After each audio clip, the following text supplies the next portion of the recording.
as AA often says, power cannot brook an and. You know, what is your ultimate agenda in politics? Now, I know what mine is. That is the advancement of the British people. That is not to say I want to be beastly to, you know, lovely immigrants such as, you know, Farage and Stelios and all the rest of it. It just means that I want to put the interests of the British people first. Yeah. And that's fine. And if the wife and I like going on holiday to Thailand, but it's very clear there that the interest of the Thai people come first. That doesn't mean that they don't want other people to occasionally come and join them, but their interests go first, and I think that's what we should be doing. Now, I don't know what the real agenda reform is beyond getting Nigel Farage to become Prime Minister. I presume there is something else there, but there may not be. That may be simply it. And as we found with Mohammed Yusuf here, when he was put in a situation where he had to choose between, you know, a symbol of Islam, the burqa, I'm sure you'll become well. No. I'm gonna come back on you on that, because actually I don't think this was about that.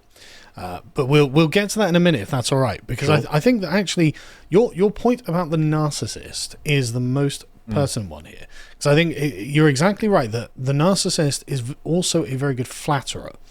And if there's someone who likes being flattered, Nigel liking being flattered? You'll probably know better than anyone on this one, Stephen. Oh my goodness! Would you like to give a quick summary of Nigel Farage's interactions with others in this way? Well, look, if you turned around and you were a woman and you were flattering to Nigel, flicking your eyes and you're wearing dresses that looked, he'd be totally all over you, pretending he wasn't, but secretly then trying to talk to you in some other ways. And we've seen that and heard that in numbers of stories about the relationships he's had behind his wife and the cheating that he's done on before. Because that's if you're flattering them on that kind of sexual way, he likes it. But if you've got money to him and you're bringing him out and you're taking him out to nice events, or you're putting him onto a jet so that you can fly away, he is all over you. You are his best friend. Let me take you to go and see Trump. I'll get you into Washington. But by the way, I'll fly you out there. Let me organize an event with certain individuals in Washington who are paid kind of PR people, and you know, that's what we saw with Aaron. Aaron said, I will give you lots and lots of money to go out to the States and to all of these things. I will fund you. I will fund your protection. So he's all over you. He is capable of just being your best friend, give you jokes, but in return for what you give him, he gives you what you think you need, which is an invite to CPAC or an invite to a big event. And so he loves the idea of people, as soon as you turn around and in a meeting with him, and I've seen it, anyone dared criticize him.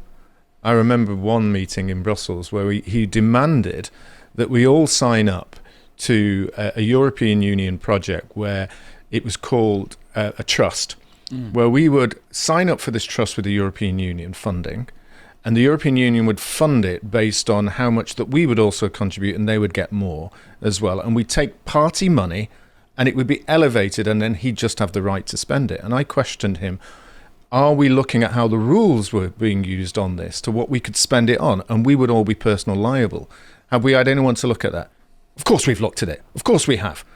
And then as soon as I came out of the room, he basically glared at me, don't you try and stop us being able to spend money like against the other parties that we did. I was trying to check the legalities of it. What happened to many of the UKIP MEPs towards the end of the career? They were pursued by the authorities for fraud, and these were the types of cases of doing it. I was just doing due diligence, but I crossed him, and then he screamed at me. After that, my card was marked.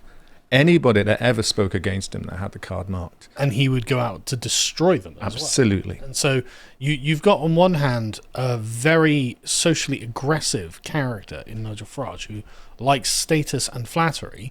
On the other hand, you've got Zia Yusuf, whose job was to essentially give the rich and the international traveling types the feeling of being part of a very pampered existence. And so I wonder if you will permit me, if I wanted to try to be charitable to Farage for a moment. Having this kind of personality cult when you're trying to do something that is extremely difficult, like Brexit, might serve you well in some cases if you know how to play it. In that you're fighting against the establishment, you're going to need control, and you're going to need money. And so these are lessons that Farage has probably learned over the years, and he's enforcing them. That in no way explains their relationship with Zia, and that should always be tempered with the ability to not let it get to your head too much. Yes. And I think he's had a problem with both of these things. So I just want to be fair to him. You're running a party, you're running a project that is extremely difficult, that goes against the establishment. Yes, you need control over your party. Yes, you need to be able to access money. This is important. Fair enough. But then, because you're running against the establishment, when someone like Stephen tells you, have you made sure that the legalese all checks out, you should be absolutely panicked, because you know that they're going to come and get you. Yes. And if they don't get you, they'll get the people around you. Yeah, they did go from getting me, but a very small amount, oddly enough, but others a lot more. And one of the interesting points you raised, you just suddenly reminded me, is about a very wealthy Yorkshire multimillionaire who I think used to own one of the shopping centres up there. He offered £1 million Right. to UKIP in terms of being able to fund our campaigns. And Nigel brought him on to one of our stages, said what a great guy he was. But when that individual wanted to have a place on the National Executive Committee or sign off on at least check the deals that were being used with his money, which is the billboards or other marketing, he was told no, he couldn't see any of that, and he wasn't getting on a position. He was offering 5 times as much as this individual was doing.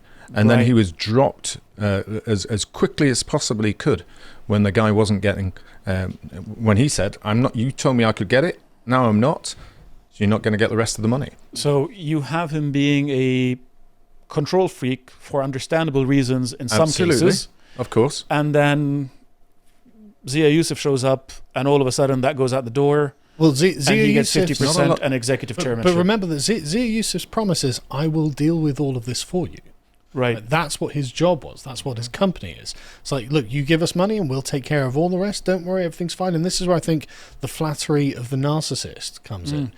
If you've got a person who, on an individual basis, is prepared to do all to make the person feel like they're the center of the universe, and okay, I mean, like you say, the reaction that the underlings are going to get in Reform, and obviously with Velocity Black have had, a completely different face is turned to them. Well, also the party is growing, and it does need to professionalise. It does need to sort of bring in more systems. Now, Nigel has made a career out of getting rid of good people for a very long time. He's now at the point where he can't possibly run it as a single individual, so he's going to need somebody who's going to go in there and professionalise it. And that, with his Goldman Sachs background, that's kind of a thing he'd done. I mean, you played a clip on your channel yesterday about how Grain Towler was just told, you're going to come to that if it's okay. Okay.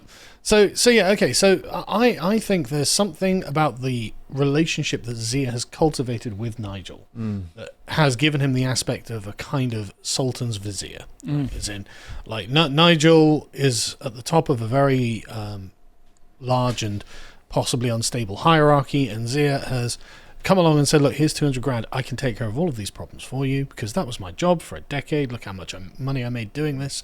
Trust me, I'm amazing at this. And so this is a really interesting article from The Independent that gives us a bit of a look into the mindset that is behind all of this, with some of the things that Farage has said. So it says Nigel... Yusuf said, well, look, I don't think this is a good use of my time, which obviously that's not how he feels. This is obviously a utilitarian way of saying, I'm very frustrated. And so Nigel said, quote, he and I have been pretty much inseparable over the course of the last 11 months, and he is frankly a bit burnt out. That's a bit odd, isn't it? Shouldn't he be doing things? Shouldn't Nigel be off doing things and then Zia be off doing things? Yes, shouldn't he have... as opposed to being inseparable. Exactly, right? You would think that Nigel would be like, right, I'm campaigning in the north today, so you in the central London office are going to make sure this happens, this happens, this happens. You're the executive chairman of the party. I need you to get these things sorted out. I'll be back in a week. Look forward to seeing what you've done. They should be doing different jobs, fundamentally. Exactly. They should be doing different jobs, but instead, they've been practically inseparable. And let me add something to this. His claim to fame is supposed to be that he knows the business world.